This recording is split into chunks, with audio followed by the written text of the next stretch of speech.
មុខរបររស៊ីលក់អីវ៉ាន់ចាប់ហួយហើយនឹងជួសជុលម៉ូតូចាប់ផ្ដើមការងាររស៊ីមកតាំងពីឆ្នាំយើង2012មុនដំបូងខ្ញុំក៏ទៅខ្ចីពីមីក្រូអរញ្ញវត្ថុហ្នឹងដោយសារខ្ញុំគិតថាខ្ញុំមានរបស់តែខ្ញុំអត់ចង់លក់ទេខ្ញុំចង់ទុកដូចថាជាស្រែឬក៏ជាប្លង់ផ្ទះប្លង់អីអញ្ចឹងខ្ញុំចង់រស់នៅអញ្ចឹងខ្ញុំមានតែបើខ្ញុំលក់ខ្ញុំអត់បាននៅទីហ្នឹងទេការពីខ្ញុំខ្ចីដំបងដើមបំផុតខ្ញុំយកមកទិញធុងខ្យល់គ្រឿងខ្ចៅគ្រឿងខ្ចងគ្រឿងសបកម៉ូតូពវៀនម៉ូតូតែវាបានតិចទេខ្ញុំគិតថាខ្ញុំសង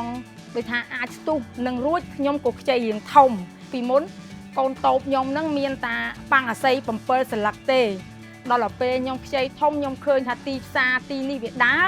ខ្ញុំក៏ខ្ចីបន្ថែមបង្រិចមុខរបរខ្ញុំបន្ថែមនិយាយរួមមានគ្រប់សពអត់ចាញ់ទីផ្សារក្នុងផ្ទះខ្ញុំចា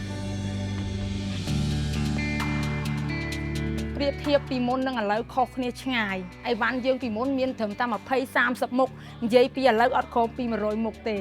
មីក្រូអរញ្ញវត្ថុហ្នឹងវាស្រួលយើងមានលុយយើងបង់ការប្រាក់គាត់សមរម្យនឹងយើងទទួលយកបានខ្ញុំប្រើលុយកម្ចីខ្ញុំមានគោលដៅរបស់ខ្ញុំខ្ចីគាត់មកអញ្ចឹង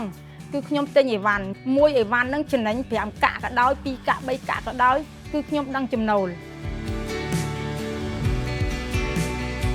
បើសេដ្ឋកិច្ចយើងដើរហើយដូចថាមីក្រូអរញ្ញវត្ថុហ្នឹងគាត់ថាឥឡូវនេះសេដ្ឋកិច្ចដើរស្រួលយេចុះអីហ្នឹងខ្ញុំនឹងយកបន្ថែមរីកមុខរបរខ្ញុំកាន់តែធំជាងនេះសម្រាប់តកូនតចៅខ្ញុំអត់ឲ្យបាត់ទេ